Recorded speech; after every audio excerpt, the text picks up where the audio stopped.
So, so this paper is joint work with Songrun He, who I think is in the audience. Do you want to pop up and say hello, Songrun? Hello, everyone. Nice to see you. All right, thanks. So Songrun is a finance PhD student at WashU. Look out for him when he goes on the market. This is a joint paper also with Omri Ross, who is a comp sci professor at Copenhagen and chief blockchain officer at eToro, and with Victor von Wachter, who was a student at Copenhagen at the time when we wrote this. Now, we've been fascinated by perpetual futures in the crypto space for a while now. We finally got around to writing down our thoughts in this paper. So, perpetual futures, as their name suggests, are swap contracts that never expire. And I'll describe them in much more detail later. But for now, I just want to point out that they are a pretty efficient way to hedge and to speculate. The idea of perpetual futures is pretty old. It was first introduced by Schiller in 1993. And what Schiller was trying to do, he was trying to make the housing market more efficient by allowing people to hedge away their housing risk. This never took off in real estate, but perpetual futures did manage to find a home in crypto circa 2016 when BitMEX started trading these. So perpetuals today are by far the most popular derivative traded in crypto markets. We estimate, and I would say quite conservatively, that their volume currently exceeds $100 billion a day. And this is not quite as large as the $5 trillion of derivatives traded on traditional currencies, but this market is growing rapidly and becoming more important. Perpetuals were among the most actively traded products on FTX before it imploded in 2022. And Alameda Research, a closely held subsidiary, acted as a counterparty to many such levered trades on FTX. Essentially was a market maker there. Despite their importance, there's relatively little work studying them. So what we're going to do is ask two basic questions regarding perpetuals. One is, what are the fundamental values or no-arb prices of perpetual futures from a theory perspective? And the second is, how large are deviations from these fundamentals empirically?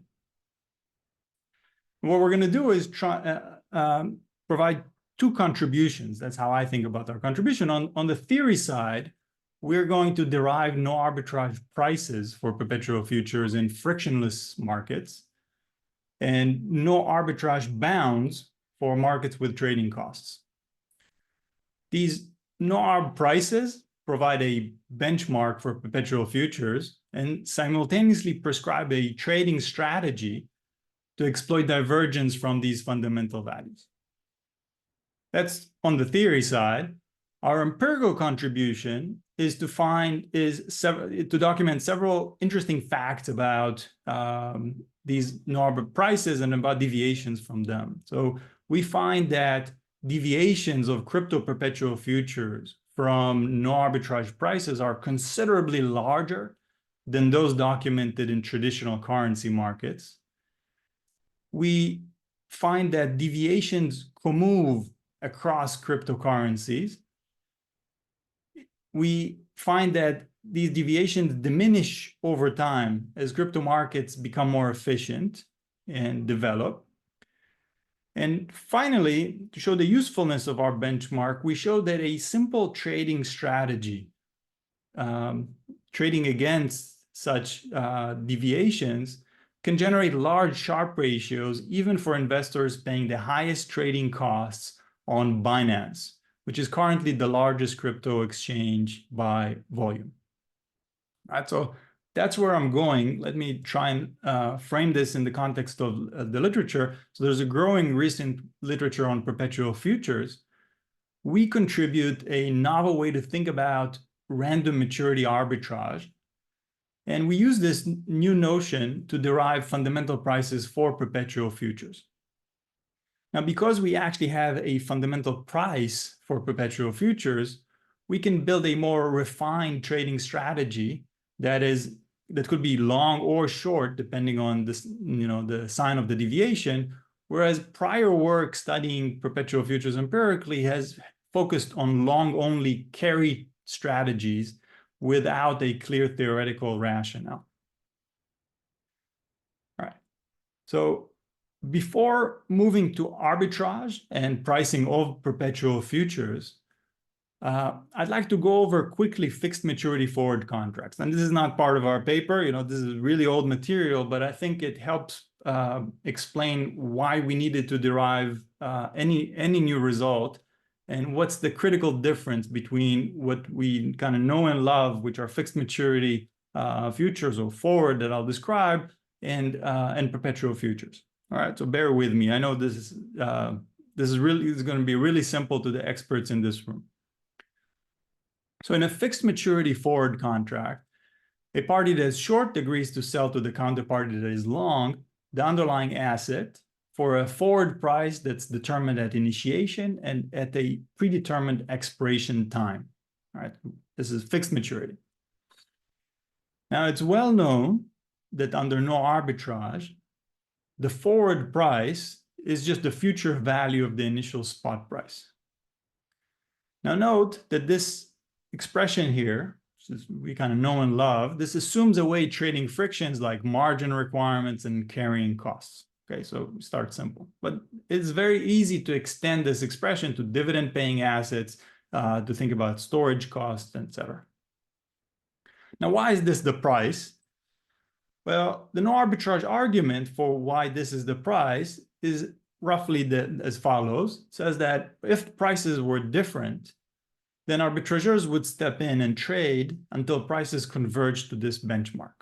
And in particular, if the futures price or the forward price is larger than the future value of the spot price, then an arbitrageur would today open a short position on the forward, borrow dollars in cash markets, and buy the underlying at the spot price.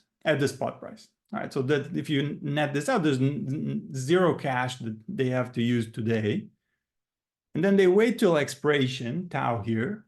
And at expiration, you collect the forward price, deliver the underlying asset, and repay the dollar loan.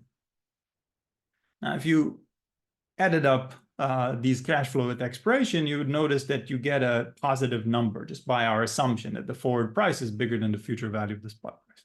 All right, so this is one way of thinking about why this is the no arbitrage price over forward. This is very, very simple forward. Now, this argument doesn't quite work for perpetual futures because there is no expiration date when the underlying is delivered. So for perpetual futures contract, there are two counterparties which open a futures position on an exchange without exchanging or transferring any money. They just agree on the price.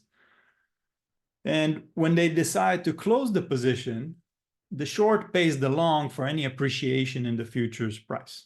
Now, admittedly, this part is an abstraction. In reality, profits are frequently marked to market.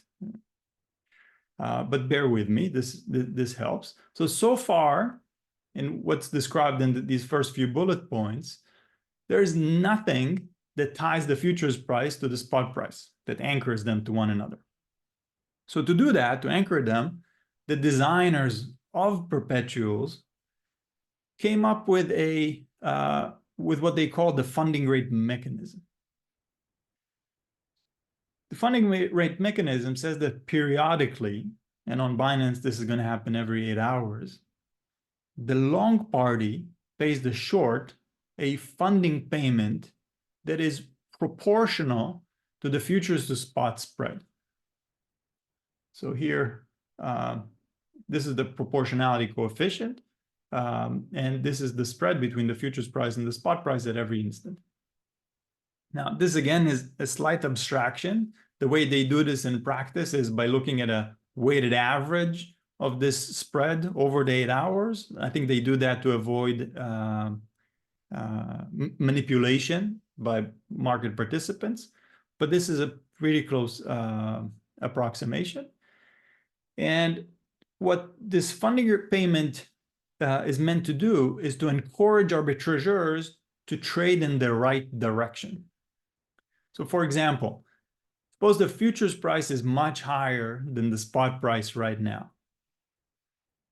That means that the funding payments are large and positive. As an arbitrageur, I would be encouraged to short more of the future because the payment is large. I would short more of the future and long even more of the spot. Now, when I do that, if I short the future and long the spot, I'm going to tend to exert pressure on those two prices to converge, right? I'm going to trade in a way that tends to decrease the futures to spot spread. So this is what I mean by it encourages trade in the right direction. However, this arbitrage strategy, I should probably put the arbitrage here in quotations, is risky because at no time are we guaranteed profit. And the reason is that the spread between the futures and the spot can always widen against us. So, and what you really worry about as an arbitrageur is that the spread blows up exactly at the time when you would like to close your position. All right, so this is the sort of the terms of the contract. I don't know if this is a good time to pause and ask if there are any questions. Well, for now, there's no question in the chat. Unless anyone wants to open their mic. Just in terms of execution, right? There also will be a substantial difference in terms of the speed at which the forward position is going to be executed versus the spot position, right? At which is what? So the spot here is your cryptocurrencies are executed much slower than the forwards, I imagine. Isn't that the case? Well, so you're thinking about I'm going to trade the spot on the blockchain, and that's slow. So we're going to look at this trade and the strategy all happening on a centralized exchange like Binance. So you're not actually interacting with the blockchain at all. Binance kind of stands as an intermediary between you and the blockchain, and you just don't worry about it, right? So I think execution times are similar. Okay, thank you. Can I also jump in very quickly? To me, this kind of reminds, even though you didn't call it like an arbitrage, to me, this reminds of the classic, like those 3M and Palm cases, or like whatever, like those two oil companies. It's sort of like the ADR arbitrage. Even though technically prices can move against you, at some point they will converge, even though equity is kind of almost like infinite horizon, infinite, well, very large duration asset. Right. So I studied. I'm a student of John Cochran, and the way he defines arbitrage, the risk and or the risky arbitrage is an oxymoron. You know, arbitrage should be riskless. And the fact that in that Palm example is that, you know, maybe at some point in the future they will kind of converge is not quite arbitrage. Maybe a very profitable strategy, right? But not quite arbitrage. And, you know, like if you talk to practitioners, sometimes they will describe something as an arbitrage opportunity, even though what they really mean is, I don't know, it has a really high Sharpe ratio. Okay. So this is the sense in which I mean this is not quite arbitrage. So let me. So this is a problem for us, and to make progress, what we're going to do is we're going to try and deviate a little bit from that strict definition that John Cochran applies to uses to define arbitrage. So we're going to consider what we call random maturity arbitrage, and as its name suggests, it basically means certain profits, but at an uncertain future time. All right, so the first definition that appears here, I would call this the traditional.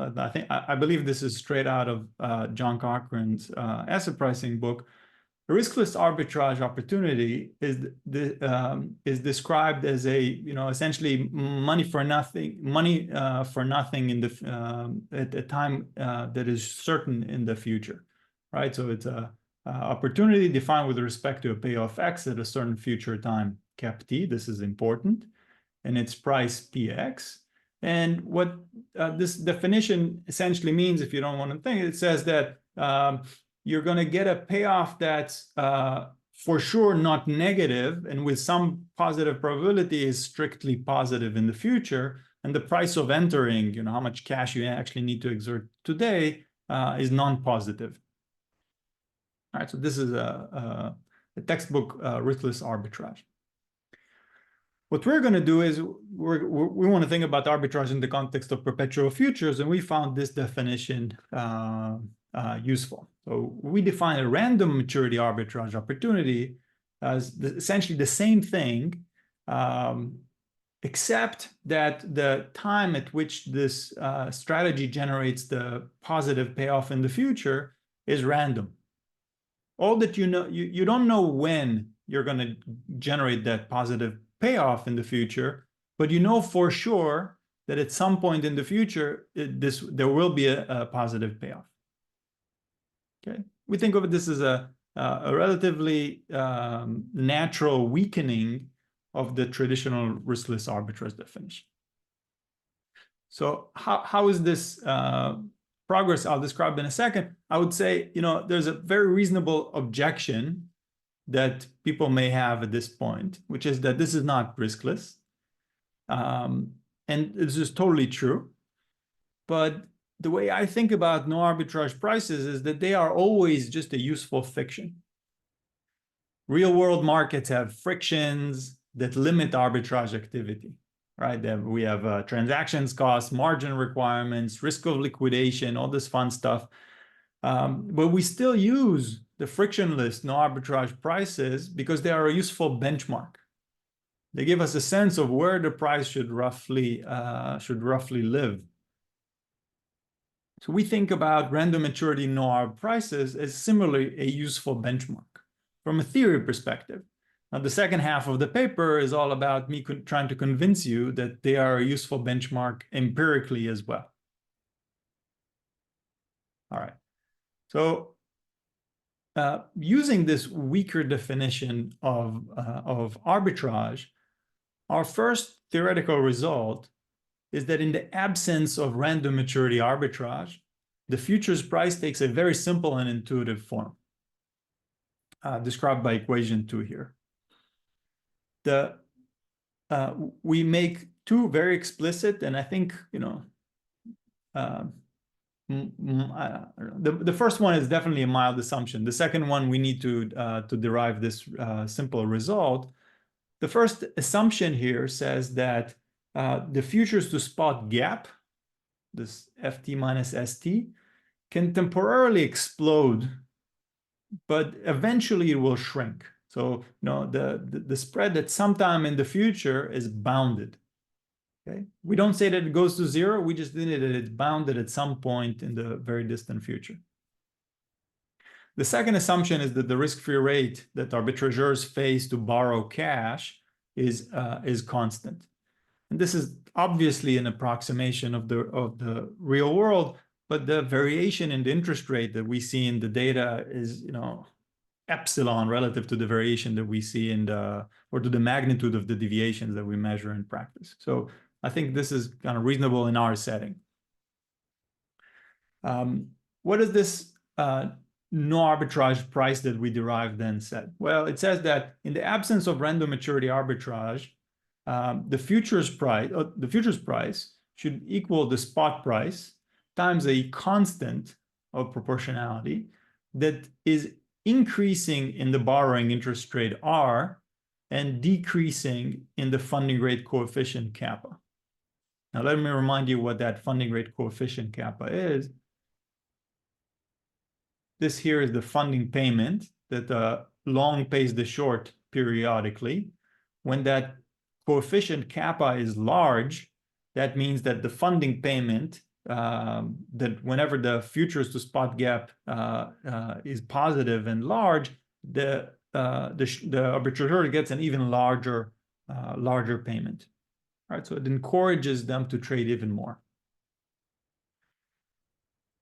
All right, so what this expression means, which I think is pretty intuitive. It says that the perpetual futures to spot gap is going to be small when the cash interest rate that arbitrageurs face is low, relative to that funding rate payment, right? So there's just two forces here. How much does it cost me to get cash to long the spot, and how much of these funding payments do I get to counter that force? Right, now I don't usually go through proofs, but I think this proof is instructive. So unless there's a question, I will go through it.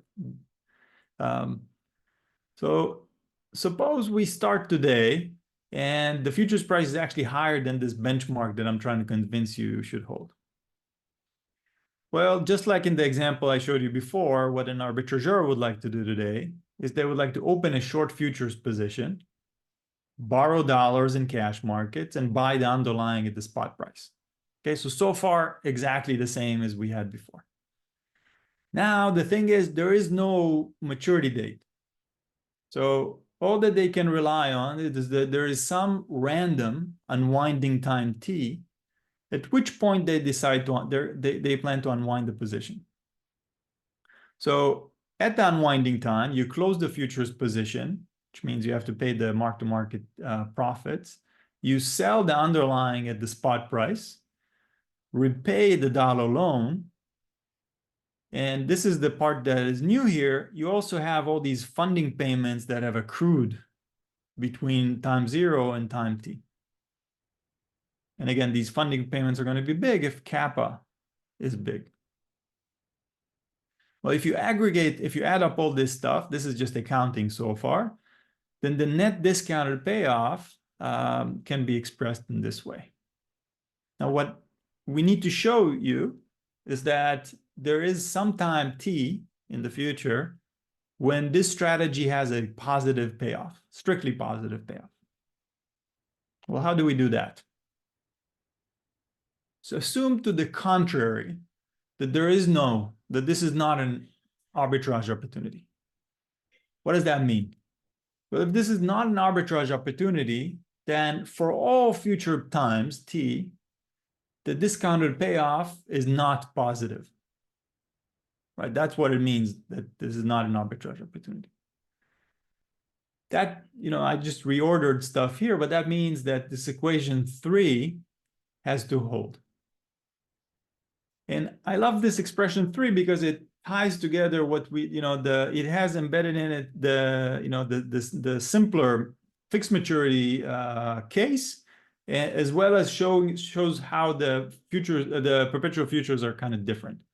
Right, so suppose that this was a fixed maturity future or forward. Well, for the fixed maturity forward, you know that the spread at unwinding is 0, right? You know that the futures price has to convert to the spot price at the unwinding, at the maturity date. So this term it would be 0.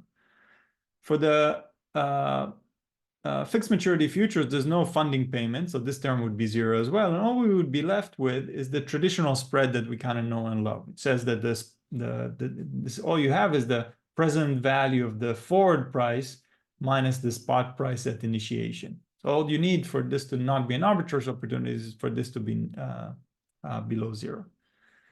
But critically, for perpetual futures, there are funding payments. So beyond the initial spread that you could be profiting from, there are also funding payments that are accruing to the arbitrageur over time.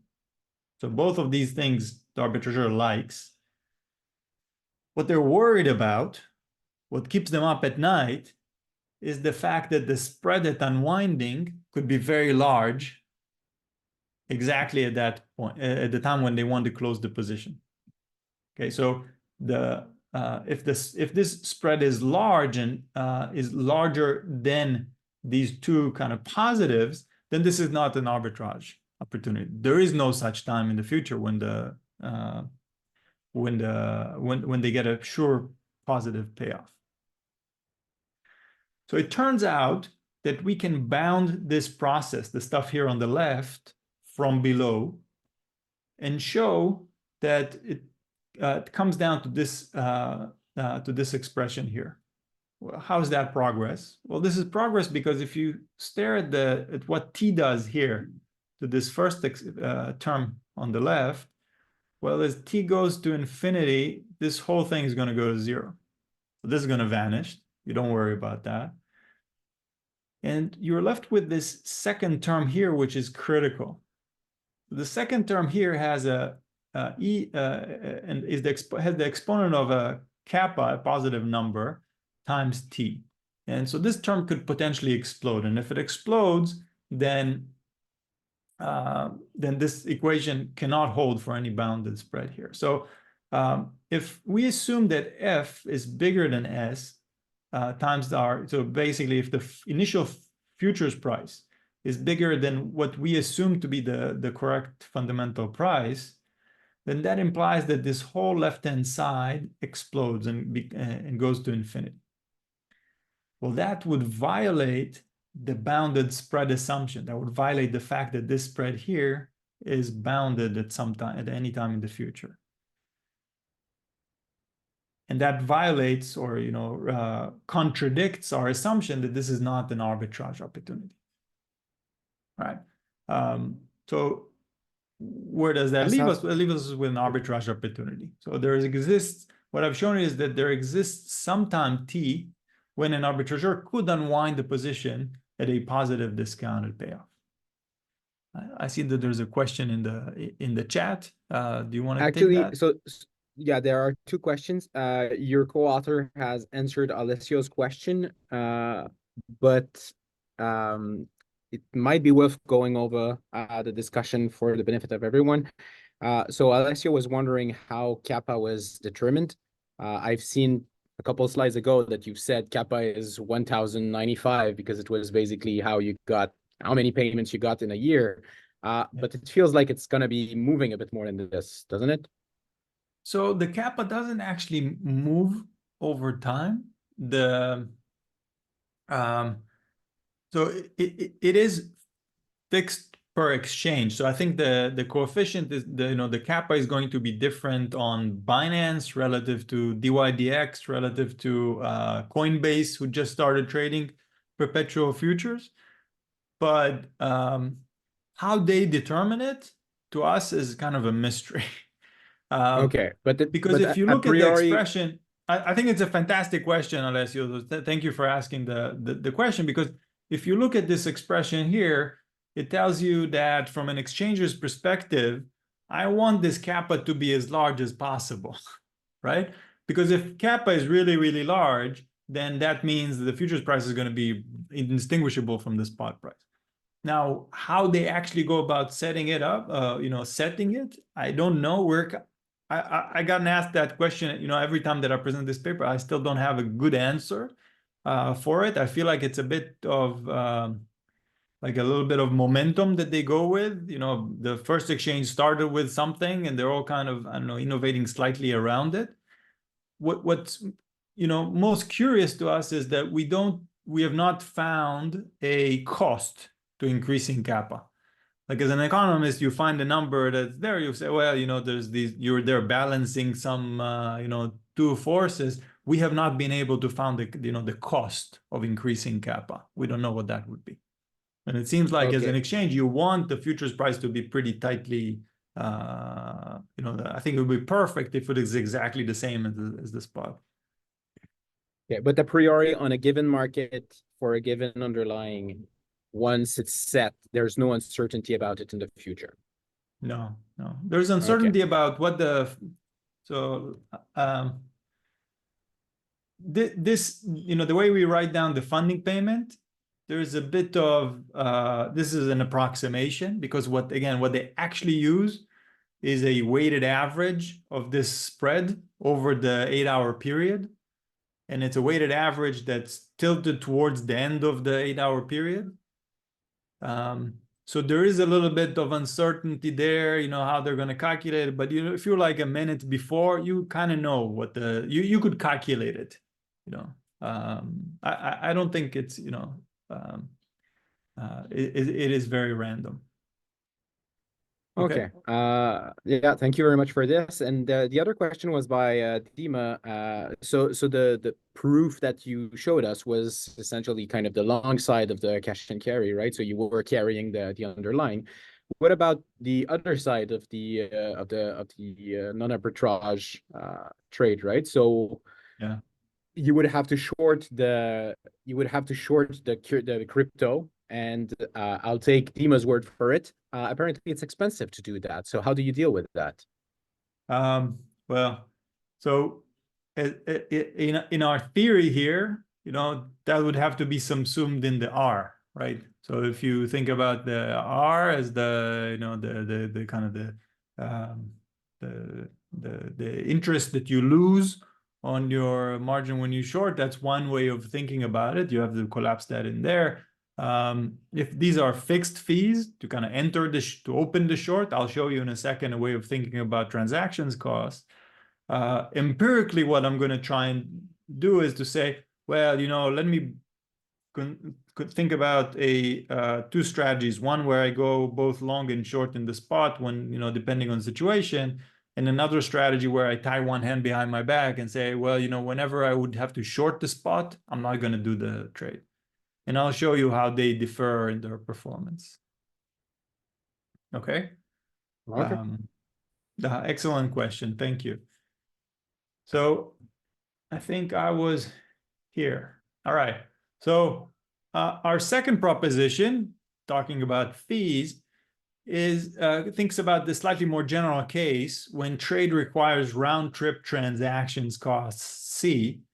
And I don't think this, result would shock anybody that's thought about derivatives for a while. In that case, what we do is we derive no arbitrage bounds. And intuitively, these bounds are going to be wider whenever the trading costs are larger, right? So if C is my positive round-trip transactions cost, then I know that the futures price has to live within a bound of C around that same fundamental value that we had for the futures price. Okay.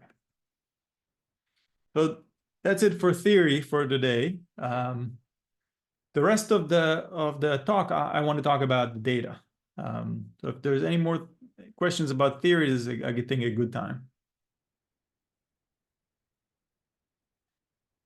So maybe a last question about the theory. Then Che just asked Che Orson just asked in the chat, about the risk-free rate. So since you've talked about it, we're assuming here a constant risk-free rate, right? It's critical to the proof, as it would in a cash and carry relationship, I guess, but no, because in a cash and carry relationship, for how long you're going to borrow, right? Here it's unclear how the proof would hold if the rate is stochastic, right? How do you handle Well, I would say if this was a simple tweak to the proof, we would have added it to the paper, and it would have been there. I think we were kind of rushing out to have the first price for these futures that we thought was kind of reasonable, so that we can go to data. Like, honestly, we started with the data, and then we were like stuck because we wanted to calculate deviations from the arbitrage for perpetual futures. We just didn't know deviations from what. There was no benchmark price at which we, to compare against. So we made some, what you do as an economist there is you squint, right? So you squint and then you say, well, the interest rate is kind of constant. So that's what we went with. But Chai, I think you're absolutely right. That the real world has has random risk-free rates, and it could be the case that if you were to hold this for 3 years until the position gave you a positive profit, you would be subject to substantial interest rate risk. So I'm going to show you in the data that the variation in interest rates is tiny relative to the deviations that we document, and also that the time that you have to hold the position, from when deviations open until they go to zero, is not as large as you think. All right. So let me get there. Excellent. All right. So let me turn to data, and what we want to do with the data here is to check whether these fundamental prices actually provide a useful benchmark. So we focused in our analysis on the 5 largest cryptocurrencies with a total market cap of about $500 billion. This is about 65% of the crypto spot market as of November 2022 when we compiled this data. We focus on Binance because for two reasons, I guess. The first is that it is the largest and most liquid exchange. So that's kind of obvious why you want to look at that. But also because as an arbitrageur, you can do all legs of this trade, of the arb trade, in the same place. So this goes back to what Christian, was mentioning. Well, what if I have to go on the blockchain and do the spot? And there are exchanges like that. Like if you trade on DYDX, you can do the futures leg on DYDX, but you cannot do the spot part of it on DYDX. On Binance, we can do the whole thing there. They would allow you to short, they would allow you to lever, all of that. So as I mentioned, the funding rate is paid every 8 hours on Binance, and the market is open 24/7. All right. So we measure deviations from no arbitrage prices by asking how much would interest rates have to increase to rationalize an observed futures to spot spread. Okay. And the reason we do it is because then the deviation has very useful units. It has or intuitive units. It's in units of annualized interest rates, right? So this row here, that's our deviation. That's the object we want to measure. Is going to be like our fudge factor, like how high we would have to make interest rates so that this equation holds with equality. And you can write down easily a very accurate approximation for a row, which is kappa times the log difference between the futures and the spot price minus the interest rate. And I guess what I was saying about, how important are interest rates here, this is mostly a story about kappa times this spread as opposed to about the interest rate. Although interest rate variation is there and important. So here's our first main result. We find that on average, deviations, which are reported here, the average deviations are about 0. And I can claim that they are statistically 0 because if you look at the p-values here, none of them rejects 0 at reasonable confidence intervals. We find that the mean absolute deviation, however, when you look at the absolute deviations, the mean absolute deviation is a number between 60% and 100% per year. These are really large. Okay, so and all of these are way different from 0 from a statistical standpoint. So 2 points here. One, we think this is a reasonable, useful benchmark because all the deviations are statistically 0. We also think that the deviations are, not 0 all the time, and that deviations in these markets, the absolute deviations, are much larger, in fact, than the deviations that Du Tepper and Verdelan document in traditional currency markets. This is much, much larger than that. If you look at the time series of these spreads or deviations, the spread narrows considerably around 2021. Okay, so our sample starts in the end of 2019 and ends in the end of 2022. And what kind of jumps at you immediately, I think, from this figure are two things. One is that deviations are shrinking in absolute value. They're kind of compressing. And the other thing is that deviations across cryptocurrencies, right? Each line here is a different underlying. The deviations across cryptocurrencies move considerably, which I think suggests that whatever friction is preventing arbitrage here, it's a common friction to all of these cryptocurrencies. Or said differently, if the same arbitrageurs are probably arbitraging all of these, and they are subject to some common frictions. All right, so deviations move and shrink over time. Sorry, Asaf, before we switch to the strategy, while we're in the deviation. Oh, yeah, sorry, your co-author just answered Alessio again. So Brun is very fast. Yeah. Yeah, apparently he's faster than I am. So okay, so we were talking about borrowing rates, but so the idea here is that you're using a fiat borrowing rate. Is that correct? We are using the borrowing rate from Aave, which is a sort Okay, of so market. what is what's that What is rate? the what? What is that rate? So we don't have the data from, so on Binance you can just get a quote for what's the interest rate at which you need to pay to borrow the spot or to lend the spot. They just don't provide that data to us. We are assuming that it's highly tightly correlated with the Aave price. So this is the Aave price. And so if you go on Aave, which is a decentralized crypto borrowing and lending platform, you can get a supply rate and a borrow rate for say Bitcoin for any stable coin. Probably stable coins make more sense there. And this is roughly what those interest rates look like. Was that the question? Okay, thank you. Alessio?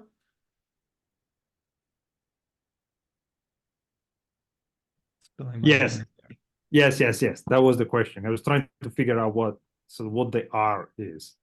Yeah. So we don't know how Binance sets their R. There's probably a market forces playing around behind that. But if we had the direct data, it would be better. But so we got the data from Aave. It's a good question. I think I had that in the slide, but I didn't say that out loud. All right. So our no arbitrage bounds prescribe a threshold strategy to exploit divergence from fundamentals. And this strategy depends on the trading costs that are faced by the arbitrageurs. So what I'm going to show you is performance of four related strategies. And each of these strategies is going to correspond to a different trading cost tier on Binance. All right, so if you're think about them, if you're a high frequency market maker, if you're Jane Street, you pay no fees to trade on Binance. So if you have very high volume, and you would trade against the smallest deviation, right? So these row L, row low, and row up, these are your thresholds for how big the deviation has to be before you enter the trade. If you're this high frequency shop, you can trade on any small deviation. On the other extreme, if you're a retail trader with little volume, you're going to pay relatively high fees, and your inaction zone is going to be relatively large. All right. So, for example, I don't know. I like to think about this high trading cost tier trader is like Asaf trading with his homemade bot on Binance. Well, I'm not going to enter the short futures trade unless the deviation is bigger than 179%, and I won't enter the flip position unless the deviation is minus 179%. But we're going to think about a relatively simple strategy where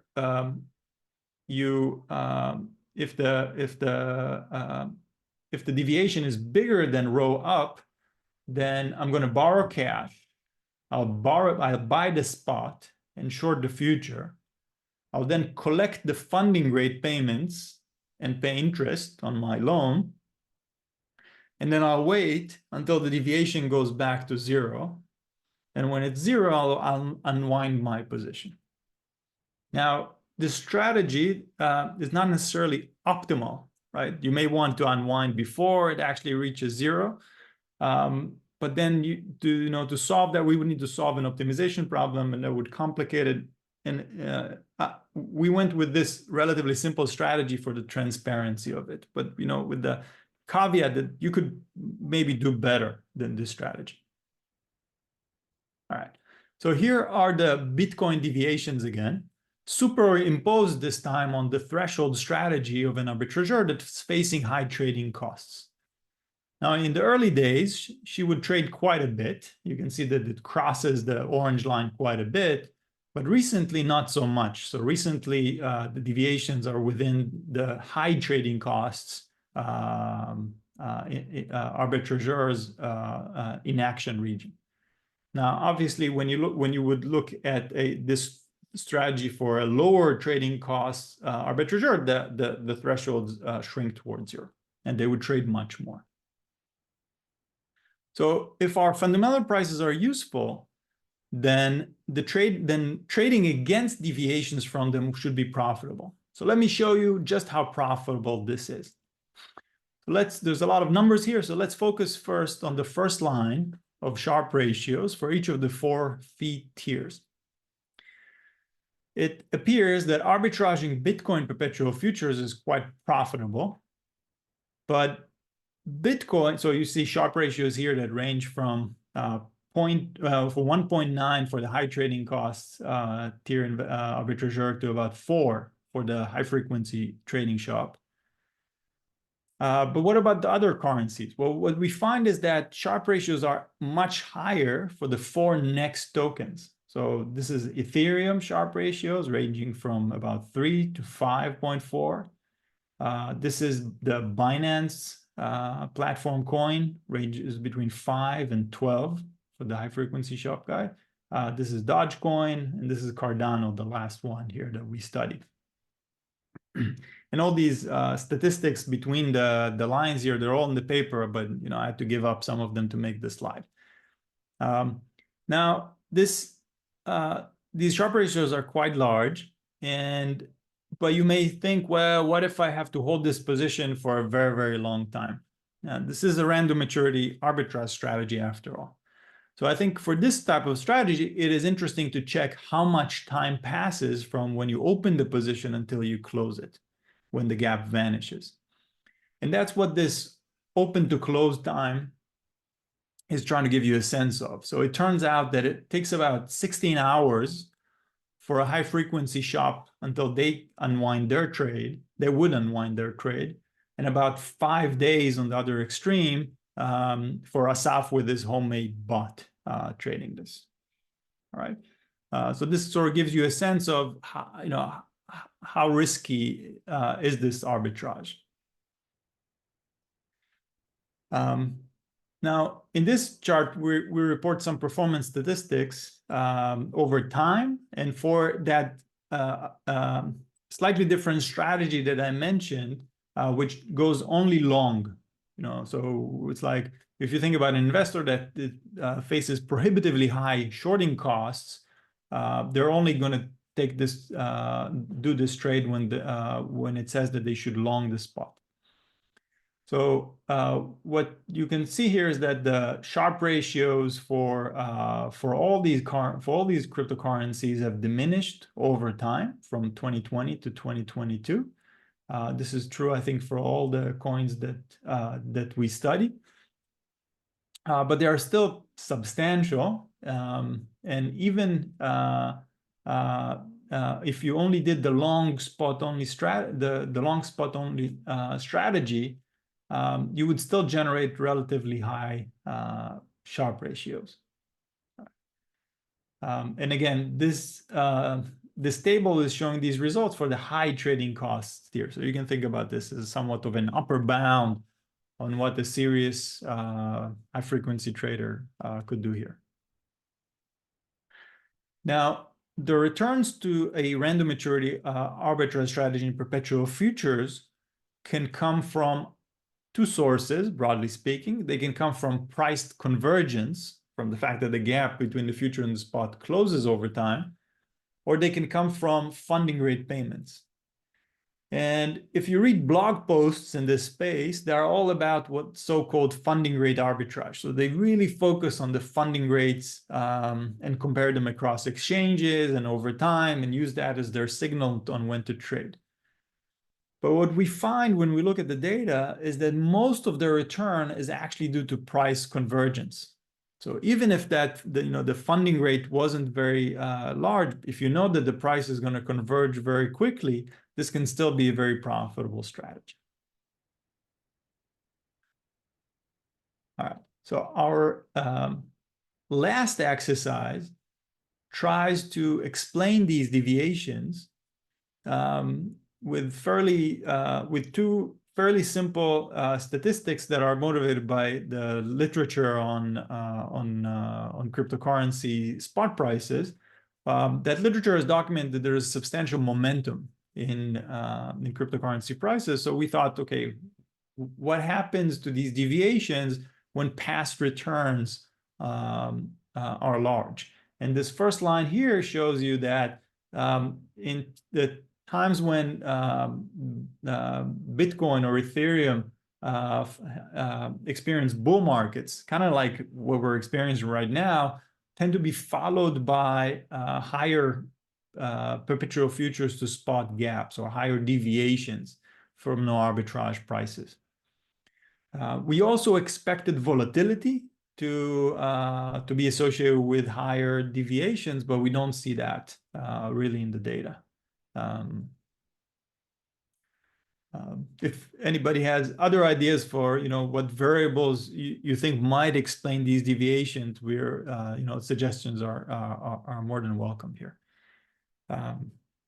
So if there are no further questions, I can conclude.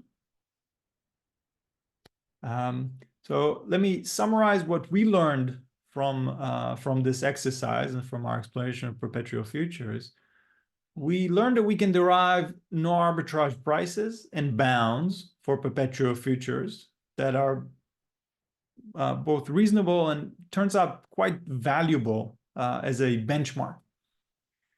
These benchmarks provide us with a strategy to exploit deviations from no arbitrage in this market.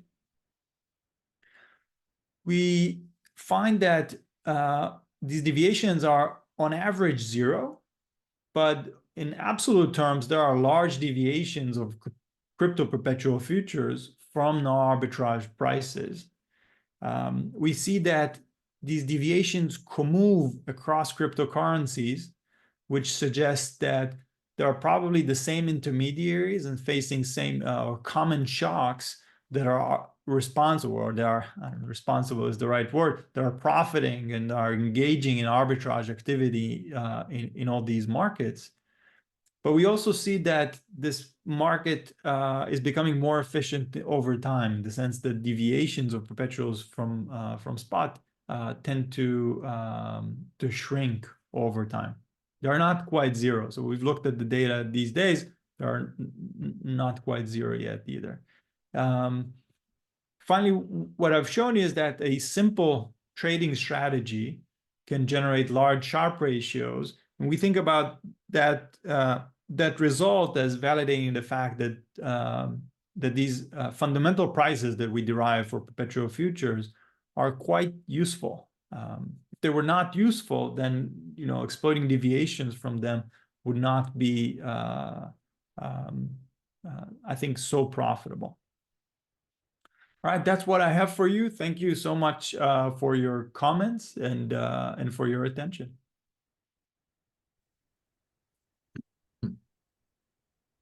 Any questions? Feel free to unmute your microphone and ask questions if you have any. While you're thinking, I have a quick one. So I find the paper fascinating because of this arbitrage thing, and you just did such a great job on transaction costs, both long and short. So I'm wondering, like, can you also estimate maybe the trading capacity of this strategy? What do you mean by capacity? Like, well, I'm just thinking surprised. about bid-ask spreads? Or like how much money I can potentially trade doing this stuff. Like I'm just kind of puzzled about why Jane Street just doesn't single-handedly eliminates this arbitrage. So maybe just because, well, there is only so much capacity in here in terms of like how much I can trade and how much dollar profits I can extract. So when you think about capacity, what limits you from trading? Well, just like this classic thing about like price pressure moves prices. So it is price pressure. You are thinking about price pressure. Yeah. So we don't have good data on kind of like minute by minute price impact or bid-ask spreads that comes from Binance. We're looking for this data. We couldn't quite get it. All that we have are the average spreads over a period, and that's not quite what we would need to answer your question, right? Because what you worry when you just look at the average spread is that exactly those times when the deviations are large coincide with times when those spreads are large as well, right? There's a fantastic paper by Eduardo Davila, Cecilia Paratoli, and Daniel Daves that thinks about the kind of the value of arbitrage. So I really wanted to do that exercise. We just don't have the data on the spreads on the price impact like we would want it to. But you know, maybe second paper, you know, if we get that get that. Yeah, thank you. I think I see Alessio has his hand up. Alessio, Yeah. good to see you, First of man. all, super interesting. Thank you. I want to go back a little bit to the R, and this might also be connected with what Dima was saying. So if you're thinking that, so the way Binance determines interest rate is something similar to what would happen on a DeFi application, I think like I was trying to think, okay, so when, in something like Compound or even Aave, the interest rate is going to go up when the pool becomes overlent, right? So the more lending there is, the smaller the pool of available Bitcoins that you can borrow, the higher the interest rate is going to go. Mm-hmm. And sort of to me, this seems, besides the fact that you know your R is not really constant, but it also gives you maybe a sense for what Dima is talking about, like what's the capacity, how much money can I realistically put into the strategy depends on how much I can borrow.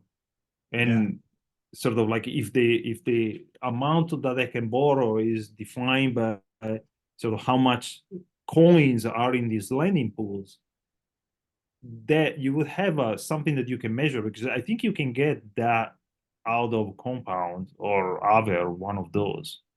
You can get the dynamic of the pools through time. Yeah, so what you're saying, if I understand correctly, you think that the price pressure on Aave is going to be kind of similar to the price pressure on Binance for the spot in a way? They must, so I don't know how I Binance understand. does it, but Intuitively, they they must should. have something similar, right? So Right. So maybe we can go around way. I like it. I like it. We'll see if we can get just a we can get that suggestion. data elsewhere.